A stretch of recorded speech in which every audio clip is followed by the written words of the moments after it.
Now, up next, Harley Geiger is going to talk with us a little bit about some of the cyber policy topics that are going on in. Let's see if we can do that. Some of the cyber policy topics that are going on here on the Hill, and he has prepared a briefing for us. He did this a couple of years ago, and it was fantastic. So everybody, pay attention, and this is Harley. Hey everybody, is this microphone also good for Zoom? Yep. Okay. So I don't have a clicker, so I'm just going to have to awkwardly reach over to this counter here. It's a pleasure to see you all in person. Thank you very much, and thank you both for asking me to do this. I really appreciate it. When I was a staffer, there was a saying that I learned, and it is, this entire place runs on policy, people, and process, and that if something had to give in order to make progress, it was going to be policy, right? So people in the process would stay intact, and it would be policy that would compromise in order to make progress. And I always thought that was very unfortunate, because in the end, what people live under, after whatever it is has been enacted and is now law, is actually the words on the page. It's actually the policy that people live under, not necessarily the personalities or even the process that enacted it. This is a presentation about policy. So not the people or the process. And the idea behind this presentation is, I think both sold it earlier as covering everything in cybersecurity that is happening right now. It's impossible, especially since I've been asked to cut it short because we're behind schedule.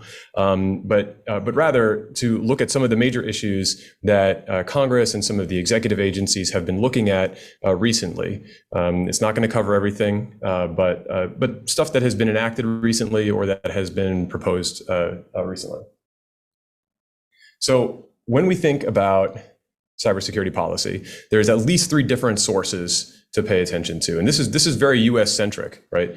But the legislative branch, right, where we're standing right now, so Congress itself, and it used to be, I think 5 years ago or I guess more than that, when Hackers on the Hill first got started, and everybody was blasting places like Congress and the administration, please care about cybersecurity, do something about cybersecurity. And I think that message has really been heard. The numbers don't lie, right? So in Congress right now, just in the current session, 358 bills with cybersecurity in it.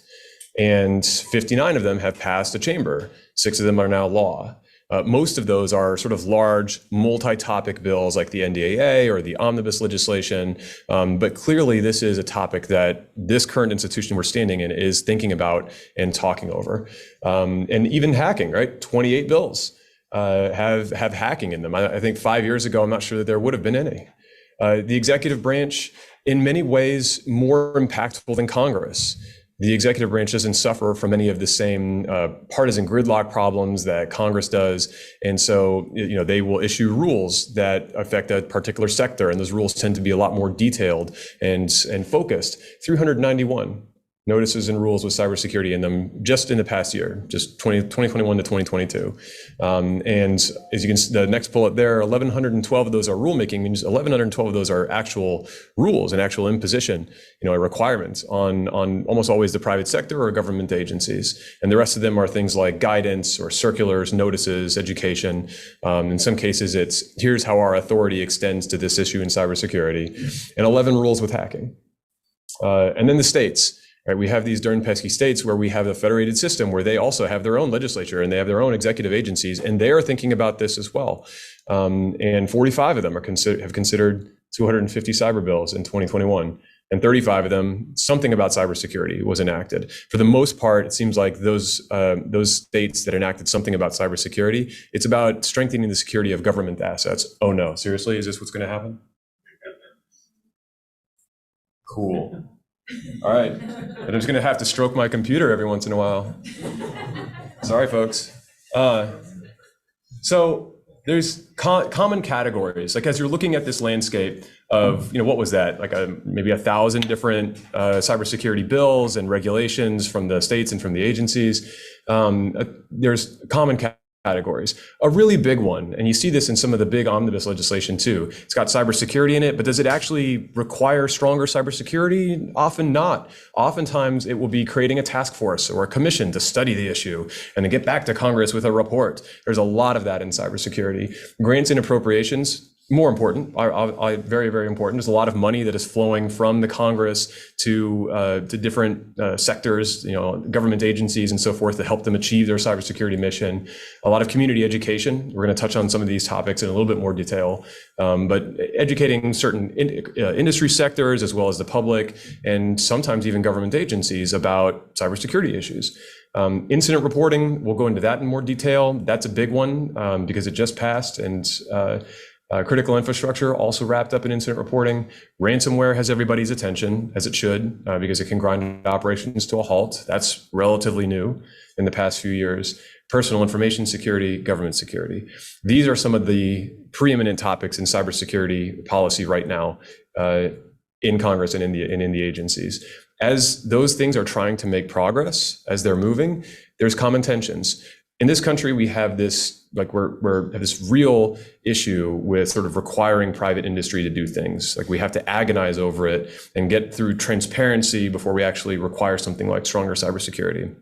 In some ways, it's good, right? Because there is this tension, innovation, and liability versus security requirements. And working in the private sector, I can tell you, like, having a security requirement will absolutely have an overhead. It's expensive. Cybersecurity services are expensive, and it's expensive from like a management and resourcing point of view to actually implement those cybersecurity requirements. So there is an innovation cost, whether we like it or not. And state and federal, which of these things are things that the federal government should be doing, like this body should be doing, for example, and which are things that the states should be doing instead. And then partisanship and paralysis. I feel like this mic is cutting off. Is it? It is. Seriously. There you go. Okay, sorry. Oh, wow. So partisanship and paralysis. So, we cannot underestimate just how partisanship has even infected cybersecurity and has made it more difficult to get things done. I think for a while there, we used to, and I think to some extent we still do in cybersecurity, enjoy some non-partisanship. But I think that has changed, if for no other reason than that partisanship eats up a lot of time on the legislative calendar. And so even stuff that there is agreement on, it's harder to get that onto the calendar. So I'm going to go through a few particular issues now in a little bit more depth. I think that there's 7 of them, and starting with incident reporting. And I'm starting with incident reporting because this is arguably the largest cybersecurity pure cybersecurity legislation that the government has passed since the IoT Cybersecurity Improvement Act. I feel like this is still cutting out, and I have raised it per the audience's suggestions. Either one will work? Yeah, those are the short. Move that one out of the way. Cool. So now I'm gonna Throw that one on the bottom. And then flip that other mic to your. I feel like this is a trap. Better? Test. Yep. You clip that other one too. And get that hooked onto for the Zoom. Move that other mic out of the way. All right, that's going to do it. Cybersecurity incident reporting. So what we're talking about here, for those of you that are somewhat new to this, this is reporting to the government that there has been a cybersecurity incident. How bad of a cybersecurity incident does it need to be before you report it to Congress, right? Or sorry, to CISA? Is it something that could happen? Something that has happened? Is it something mild? What about attacks that you have defeated? These are all questions that Congress has had to wrestle with, that CISA will be wrestling with as it issues a rule. So Congress passes the Cybersecurity Incident Reporting Act that has become law now. CISA, but these requirements are not actually in effect. They're not going to be in effect until CISA issues a final rule. It has 42 months to do so, which is an extremely long time. Earlier, we were talking about how cybersecurity moves much faster than policy. This is 3.5 years before we can actually get around to saying, report your significant cybersecurity incidents to the agency that is supposed to be covering cybersecurity. Oh, and this doesn't affect everybody. This is just critical infrastructure owners and operators, right? So there's still broad swaths of industry that this does not cover, but up to 42 months. CISA could take less if they want to, but that is how much lead time Congress gave them. Agencies, there is a fair amount of activity happening on incident reporting right now with the federal agencies. Perhaps the most recent and perhaps most impactful is the SEC. So just like with CISA, it will be, or with the Cybersecurity Incident Reporting Act, this will be reporting cybersecurity incidents that are material to the SEC, and then it becomes public. This will apply to all public companies. So every company that issues stock is going to have to abide by this. But different set of issues there, right? Like if it's something that has to be provided to the SEC and then becomes public, because that's why you report to the SEC, is for your investors. At what stage of your investigation of an incident should you be making this public? Right? I mean, there's going to be a trade-off there. You'll be alerting your adversary for one thing. Certainly a lot of other people, perhaps, that maybe you are vulnerable. So this is something that SEC is having to think through right now. If you're looking to get engaged on an issue where the agency is asking for input, this is one right now where the SEC has a proposed rule out, and we're still in the comment period until I think May 9th is what it is. So if you wanted to put together, some questions or some feedback, that's a great opportunity to do it. The FTC, the Federal Reserve, OCC, FDIC, those are basically financial regulators. The FTC is acting as a financial regulator here, but same thing, incident reporting for financial institutions. Now, it's starting to sound a bit like a patchwork, right? You've got critical infrastructure, you've got SEC, you've got financial institutions. Where's the consistency? Are they all working together? It'd be nice to think that they are, that they have a framework where everybody's reporting sort of in the same way, in the same details, make it streamlined and efficient. Don't count on it. Federal contractors also under executive order. This is Biden's big cybersecurity executive order, 14028, also incident reporting under that.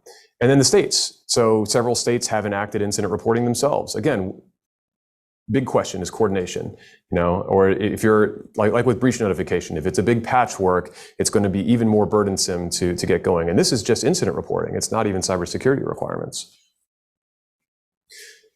One of the reasons why I wanted to do incident reporting first was because if you were to ask folks, well, what are we doing on critical infrastructure? Staffers' first answer might be incident reporting. There are a few other things that they're doing on critical infrastructure, but I think that this is one that, as Josh raised earlier with healthcare, one that is really worth hitting on over and over again, especially now that we're entering an era of great power competition. We're seeing, the Russian government presented with options for cyber attack. Right now, many of our critical infrastructure sectors have a very loose relationship with their regulators, where they're sort of, come up with a plan with their regulator to do something on cybersecurity, but there's not a great deal of accountability in terms of how they meet that plan and metrics for whether or not they've been successful in getting there. And we've seen that, I think, very dramatically become a problem with the Colonial Pipeline incidents. So in that case, TSA actually had regulatory authority over pipelines, just had not really been activated.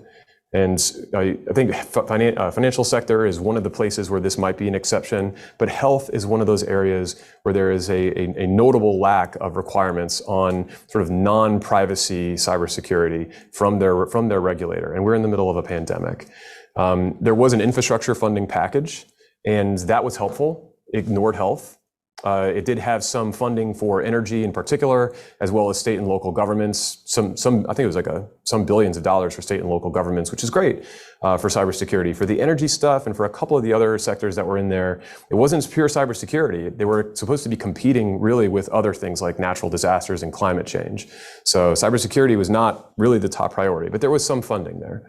I mentioned the agencies. So the Nuclear Regulatory Commission issued one on nuclear power, and then the financial sector. Financial sector is probably the one that is arguably the most regulated from a critical infrastructure point of view. The White House is paying attention to this. The White House itself does not really have regulatory authority, but they have been engaging in some sprints on energy and the water sector, but that's entirely voluntary. They're really just working with industry to try to get them up to speed in a sprint fashion, very, very quickly. And that last bullet there, the GAO, so there, probably many of you have heard of the NIST cybersecurity framework for critical infrastructure. It was supposed to be the roadmap for critical infrastructure to get them up to speed on cybersecurity and to implement strong cybersecurity. The GAO recently put out a report which said that there's been very low adoption of the cybersecurity framework, and that they are having trouble even getting metrics from the regulator, who's supposed to be getting metrics from the regulated entity on their adoption of it. And the regulators are openly saying this is because this is voluntary, right? We're having trouble getting information about how well people are doing implementing the framework because it is voluntary. So is that the right thing? Remember, we talked a bit earlier about that tension with, the overhead for security, liability, and innovation. I mean, this is up to you to decide. These are issues that you can bring to your staffer.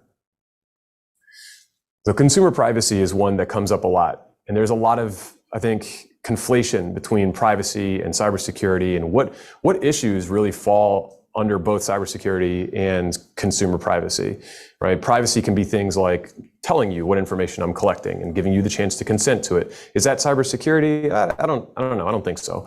But the security of personally identifiable information is cybersecurity.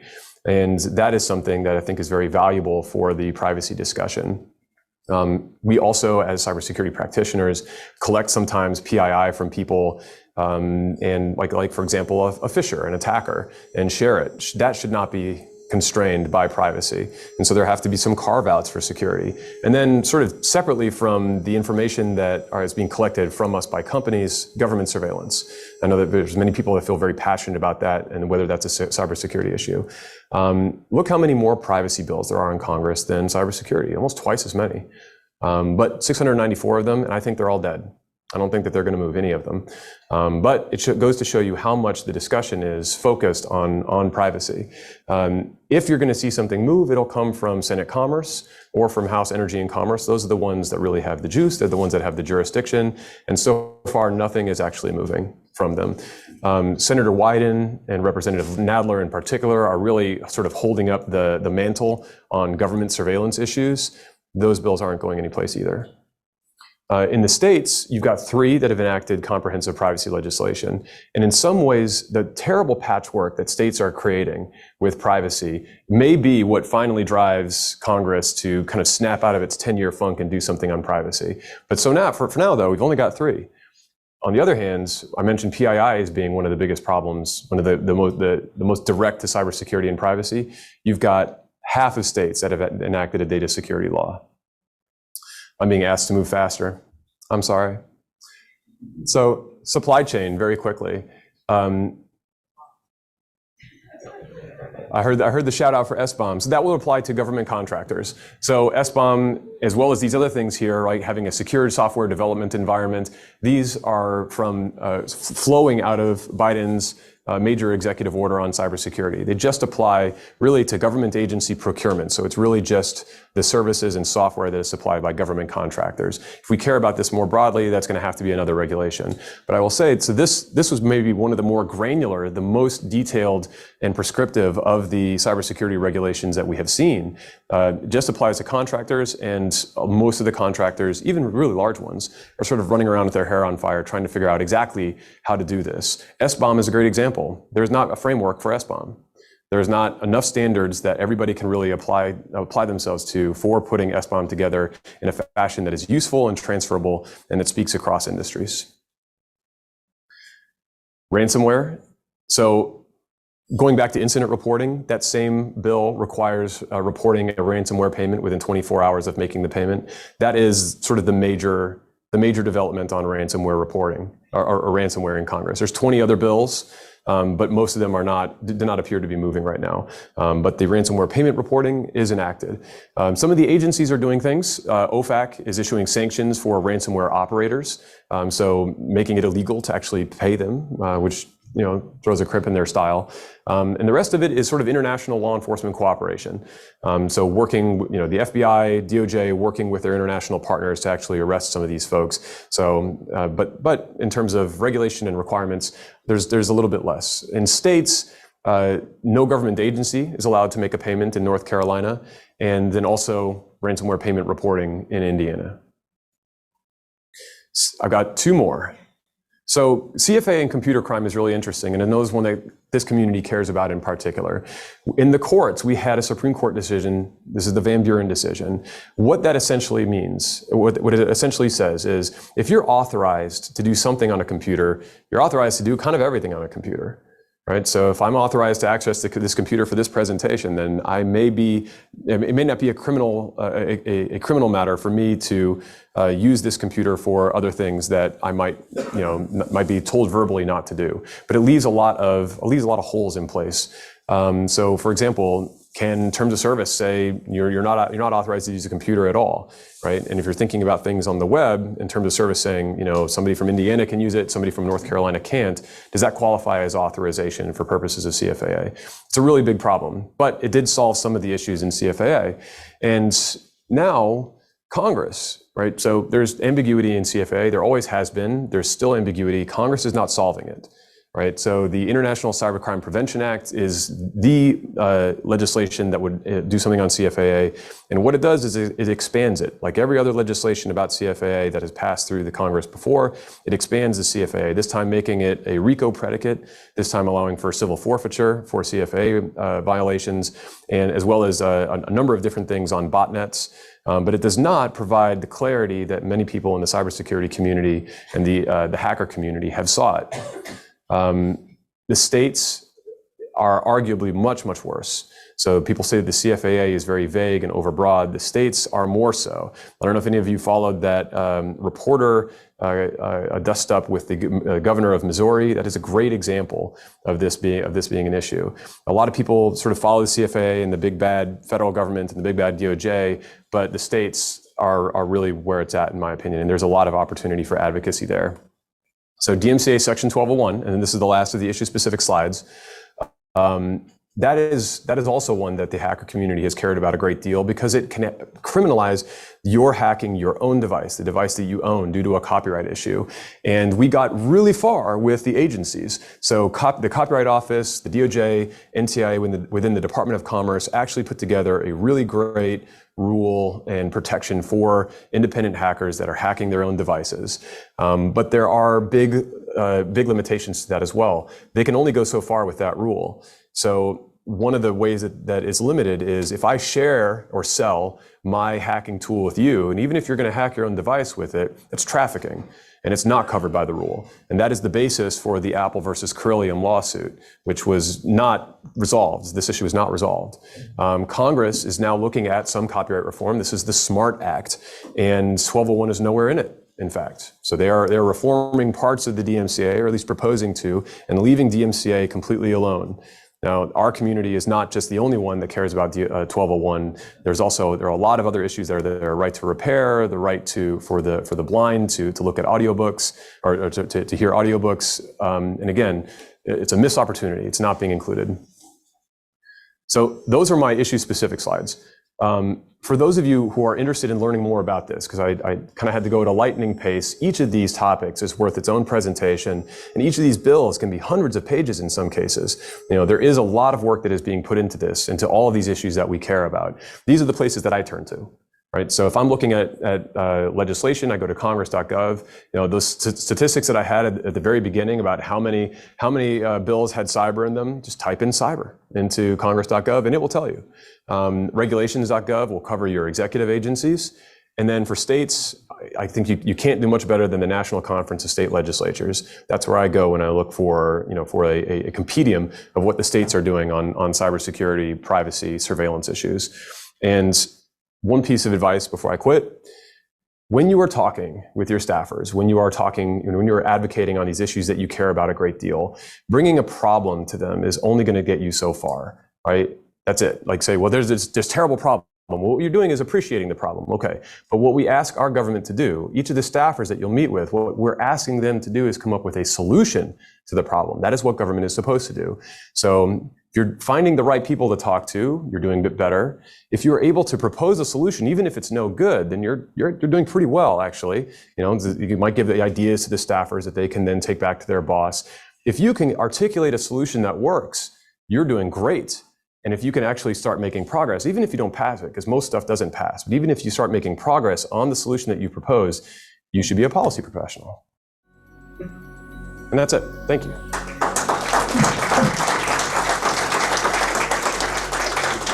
Yes, my pleasure.